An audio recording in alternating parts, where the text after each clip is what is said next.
Hi guys, we are to explain. आज हम explain करेंगे आयाका सीरीज के एपिसोड 2 को।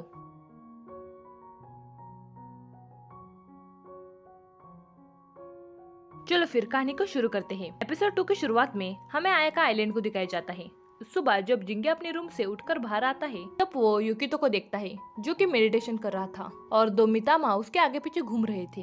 जिंगी युकितो के पास जाकर कहता है, ओ आजकल तुम बहुत ज्यादा मेहनत कर रहे हो। युकितो कहता है, पर तुमने तो मुझे कहा था कि अगर मैं हर सुबह मेडिटेशन करूंगा तब मैं अपने पावर को कंट्रोल कर पाऊंगा। जिंगी कहता है, यस बिल्कुल आएगा, बस तुम्हें ले एनर्जी को फील करना होगा। युकितो से पूछता है, पर ले एनर्जी क्या है? जिंगी कहता है, हालांकि मैंने इसके बारे में तुम्हें अब तक नहीं बताया, मैं तुम्हें आसान शब्दों में बताता हूँ।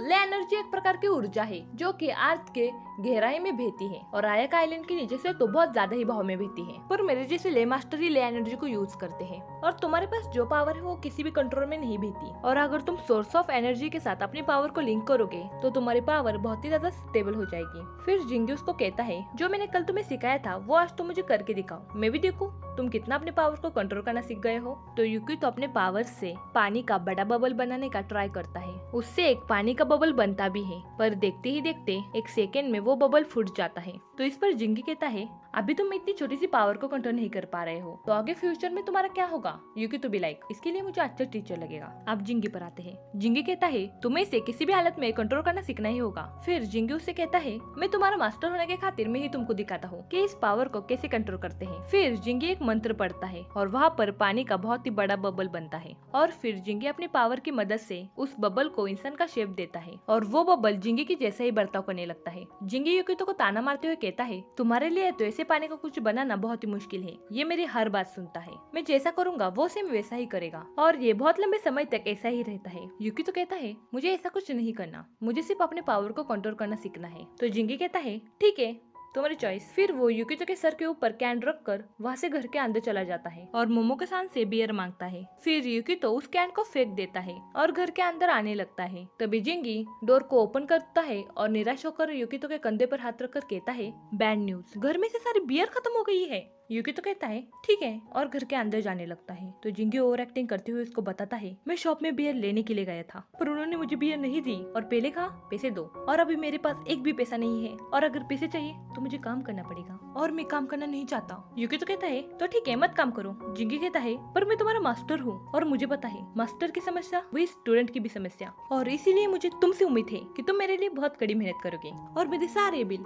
तुम भरोगे, है ना युकितो? युकितो कहता है, बिल्कुल नहीं। तो जिंगी उसको धमकी देते हुए कहता है, अगर तुम्हें मेरे लिए काम नहीं करना तो मुझे भी नहीं सिखाना कि पावर को कैसे कंट्रोल किया जाता है। तो इस पर युकितो कहता है, तो ठीक है चलो, पर तुम्हें मुझसे क्या काम करने की उम्मीद है? तो जिंगी उससे कहता है कि तुम मितामा को प्योरीफाई करोगे। फिर हमें उन दो स्टूडेंट्स को दिखाया जाता है जो कि एक लेटर बॉक्स के यहाँ खड़े होते हैं और जब वो उस लेटर बॉक्स को खोलकर देखते हैं तो उसमें एक लेटर होता है और ऐसे बॉक्स को उस आइलैंड पर रिक्वेस्ट बॉक्स कहा जाता था। उन दो लड़कों में से एक लड़के का नाम होता है चातारो और दूसरे लड़के का नाम होता है याको। चातारो याको से कहता है, अर्थक्वेक के बाद हमारे पास बहुत सारे लेटर्स आ रहे हैं। याको उस लेटर को अपने पास रखता है और कहता है, खुरामा सेंसे आजकल बहुत बिजी है, इसीलिए मैं इन सिर्फ रिक्वेस्ट को पूरा कर दूंगा क्योंकि ये सब बहुत आसान है। चातुर्य कहता है, तो मैं क्या करूँ, मुझे भी काम करना है और इसी बात पे दोनों का झगड़ा होने लगता है। तभी वहाँ जिंगी आकर याको के हाथ से लेटर लेने लगता है। वो दोनों भी उससे लेटर मांगने लगते हैं।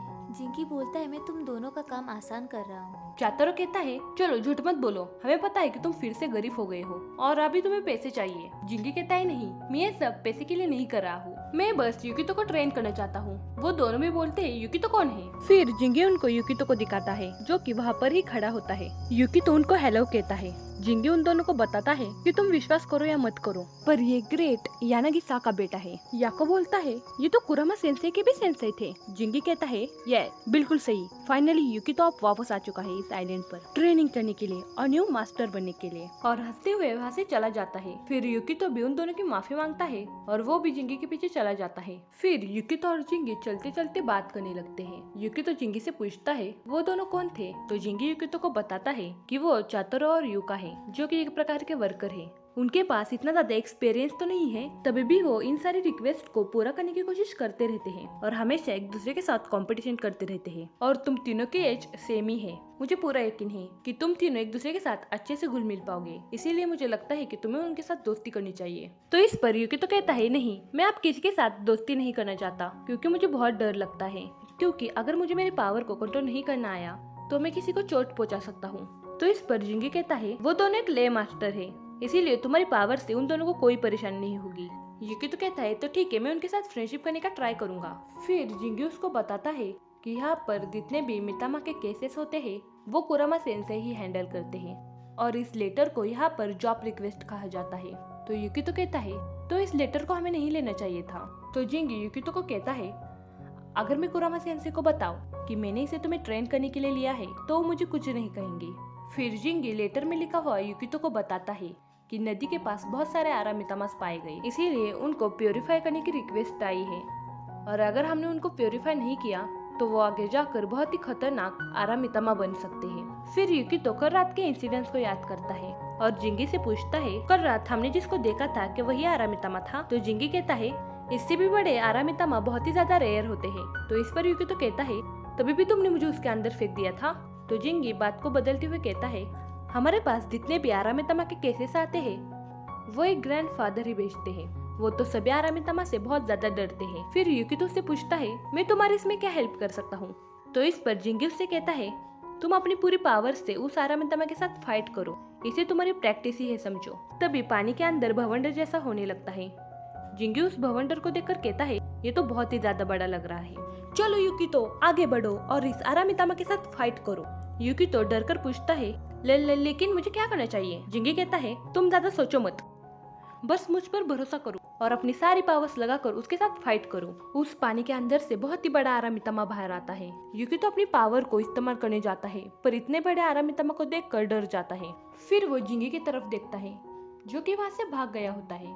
तो यूकितो गुस्से में जिंगी का नाम जोर से चिल्लाता है। फिर हमें युका और चातारो को दिखाया जाता है जो कि कुरामा सेंसेई के पास आ चुके थे। कुरामा सेंसेई उनको देखकर कहते हैं, अच्छा हुआ तुम दोनों आ गए, मैं तुम्हारा ही इंतजार कर रहा था। मैंने तुम दोनों के लिए एक बुक निकाल कर रखी है और कुछ कुकीज भी बनाई है। चातारो कहता है, मैं इसे भूलने से पहले आपको बताना चाहता हूँ। तब तक युका ही बोल पड़ता है कि जिंगी हमारा हमसे रिक्वेस्ट लेटर ले गया और मिस्टर यानागिसा का बेटा अब वापस आ चुका है आइलैंड पर। कुरामा सेंसेई हैरान होकर कहते हैं, क्या युकितो और जिंगी? फिर हमें युकितो और जिंगी को दिखाया जाता है जो कि उस आरामितामा से बचकर भाग रहे होते हैं। युकितो जिंगी से पूछता है, आप हमें क्या करना चाहिए? तो जिंगी कहता है, अभी सोचने का मौका तो दे। तब तक वो आरामितामा उसके पास आ जाता है और उन दोनों को पानी के अंदर खींच लेता है। एक आदमी रिवर के पास फिशिंग कर रहा होता है, तभी उसके फिशिंग रॉड में कुछ तो फंसता है। उनको लगता है कि एक बड़ी मछली फंस गई होगी। फिर जब वो अपने फिशिंग रॉड को जोर से खींचते हैं तो पानी के अंदर से युकितो और जिंगी बाहर आते हैं। जिंगी कहता है, मुझे लगा कि आज ये मेरा लास्ट डे है। तभी वो आदमी कहता है, मुझे लगा कि मेरे इसमें बड़ी मछली फंस गई होगी, पर ये तो बेवड़ा जिंगी है। तो फिर वो आदमी जिंगी से पूछता है, क्या कल भी तुम पीकर पानी में गिर गए थे? तो जिंगी कहता है, नहीं, मुझ पर एक बड़े आरामितामा ने हमला किया था। फिर वो आदमी उसका मजाक उड़ाते हुए कहता है, जाओ जाओ, तुमसे तो कुछ नहीं होगा, जाओ अपने कुरामा सेंसेई को बुलाओ। तो जिंगी कहता है, शट अप। फिर वो दोनों वहाँ से चले जाते हैं और अपने कपड़े सुखाने लगते हैं। जिंगी खुद से ही कहता है, मुझे लगता है कि ये आरामितामा बहुत ज्यादा शक्तिशाली है, अब मुझे कुछ अलग तरीके से सोचना पड़ेगा। फिर युकितो जिंगी से पूछता है, क्या तुम मुझे फिर से नहीं फेंक दोगे ना? जिंगी कहता है, डरो मत, मैं सब कुछ संभालूंगा। युकितो मनी मन कहता है, आई विश कि सब कुछ सही हो जाए। फिर हमें उस आदमी को दिखाया जाता है जो कि नदी से कचरे को बाहर निकाल रहे होते हैं। फिर हमें युकितो और जिंगी को दिखाया जाता है जो कि छुपकर उस आरामितामा को देख रहे होते हैं। युकितो जिंगी से पूछता है, ये तो अपनी जगह से हिल भी नहीं रहा है, क्या कर रहा होगा? जिंगी कहता है, कौन जानता है कि वो क्या कर रहा है, चलो हम हमारे प्लान पर काम करते हैं। युकितो उससे पूछता है, कैसा प्लान? जिंगी कहता है, बस तुम मेरे ऊपर भरोसा रखो, पहले तुम उसके पास जाकर उसका शिकार बनो और फिर मैं तुम्हें अपने आगे का प्लान बताता हूँ। युकितो ऐसे सुनकर शॉक हो जाता है और कहता है, व्हाट, तुम मजाक कर रहे हो ना? अबे मैं उसके पास गया तो मैं रहूंगा क्या? और मैंने किसी भी मास्टर को अपने स्टूडेंट को चारा बनाते हुए नहीं देखा। तो जिंगी कहता है, तो क्या मैं उसका शिकार बनूं? कैसे स्टूडेंट हो तुम? युकितो कहता है, पर मैं ऐसा कब बोला? मुझे तो लगता है कि हमें दूसरा प्लान बनाना चाहिए। तभी वो आरामितामा उन दोनों को देख लेता है और उनके पास आ जाता है, पर शौक की बात ये थी कि वो सिर्फ जिंगी के ऊपर ही हमला कर रहा। जिंगी युकितो से हेल्प मांगने लगता है। फिर युकितो भी अपने पावर का इस्तेमाल करता है और फर्स्ट टाइम युकितो की पावर काम करती है और युकितो के पावर की वजह से आरामितामा नीचे गिर जाता है। फिर जिंगी अपनी पावर से आरामितामा का सर धड़ से अलग करता है और उसके अंदर से बहुत सारा कचरा निकलता है। युकितो जिंगी से कहता है, क्या मैं तुम्हें एक क्वेश्चन पूछूं?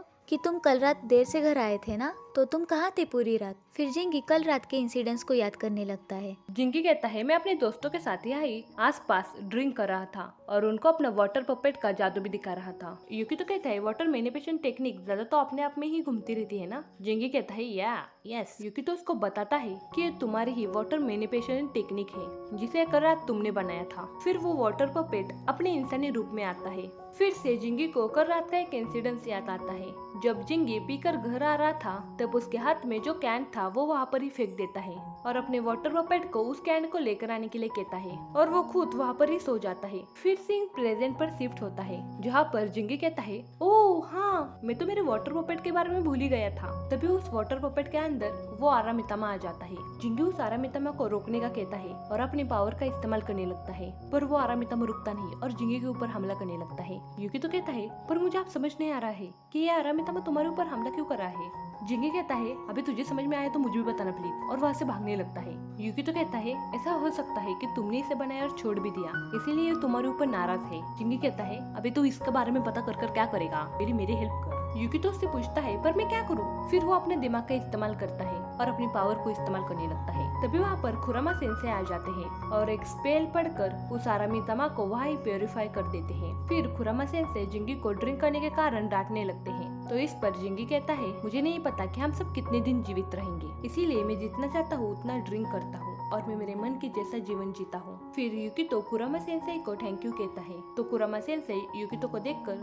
उसको ऊपर उठाते हैं। जिंगी पीछे से कहता है अब यूकितो बड़ा हो गया है। कुरामा सेंसेई उठाने के कारण उसकी माफी मांगती है और कहते हैं तुम जब छोटे थे तब मैं तुम्हें हमेशा ये कैंडी दिया करता था, क्या तुम्हें मैं याद हूँ? और वो यूकितो के हाथ में एक कैंडी देते हैं। यूकितो कहता है नहीं, आप मुझे याद नहीं हो। तो कुरामा सेंसेई यूकितो को अपने इंट्रोडक्शन देते हैं और कहते हैं मैं तुम्हारे पापा का स्टूडेंट हूँ। जिंगी पीछे से कहता है तुम दोनों का इंट्रोडक्शन कर हो गया है तो चलो अब घर चलते हैं, वैसे भी बहुत भूख लगी है। कुरामा सेंसेई कहते हैं मुझे इस सब हंगामे के बारे में तुमसे बात करनी है। जिंगी उनको समझाने लगता है। फिर यूकितो और कुरामा सेंसेई ही घर आते हैं और मोमोको सान को इस सब के बारे में बताते हैं। यूकितो कहता है जिंगी ने अपने वाटर पपेट के जादू का बहुत गलत तरीके से इस्तेमाल किया है, इसीलिए उसको ये पनिशमेंट मिली है। फिर हमें जिंगी को दिखाया जाता है जो कि अपने पनिशमेंट के चलते हुए नदी को साफ कर रहा होता है और बहुत गुस्से में होता है। चातरो और युका उस पर नजर रखे हुए थे। जिंगी शिकायत करते हुए बोलता है मुझे कचरा क्यों उठाना पड़ रहा है। तो इस पर चातरो कहता है तो तुम्हें किसने कहा था कि ये सब गड़बड़ करने के लिए। याको कहता है शिकायत बाद में करो, पहले काम करो। फिर कुरामा सेंसेई मोमोको सान से कहते हैं जिंगी भले ही बहुत शरारती है पर अच्छा लड़का है। मोमोको सान कहती है छोड़ दो जिंगी की बातें और चलो मैंने बनाया हुआ टेस्टी करी खाते हैं। कुरामा सेंसेई यूकितो को बताते हैं कि मिस मोमोको सान बहुत डिलीशियस करी बनाती है। फिर मोमोको सान उस करी को लेकर आती है। जब यूकितो उस करी को देखता है तो वो शॉक हो जाता है, पर जब यूकितो उस करी को खाकर देखता है तो उसको बहुत ज्यादा पसंद आ जाती है। फिर यूकितो कुरामा सेंसेई से कहता है क्या आप मुझसे कुछ कहना चाहते हैं। कुरामा सेंसेई कहते हैं तुम इतने कुछ नहीं बदले, जब तुम छोटे थे तब तुम्हें ये करी बहुत ज्यादा पसंद थी, तुम हमेशा इसे डिनर से पहले खाते थे। फिर यूकितो कुरामा सेंसेई से कहता है आप मुझे कुछ अपने बारे में बताइए ना। कुरामा सेंसेई उसको बताते हैं कि हाँ मैं आरामितामा के आत्मा को शांत करता हूँ। फिर यूकितो उनसे कहता है मुझे आपकी टेक्निक सीखनी है। कुरामा सेंसेई कहते हैं ले मास्टर का काम होता है कि नेचर के बैलेंस को मेंटेन करना, और अगर तुम जानना चाहते हो तो मैं तुम्हें बता सकता हूँ कि आरामितामा वायलेंट क्यों होते हैं। क्योंकि जब कोई मितामा निगेटिव एनर्जी से एक्सपोर्ट होता है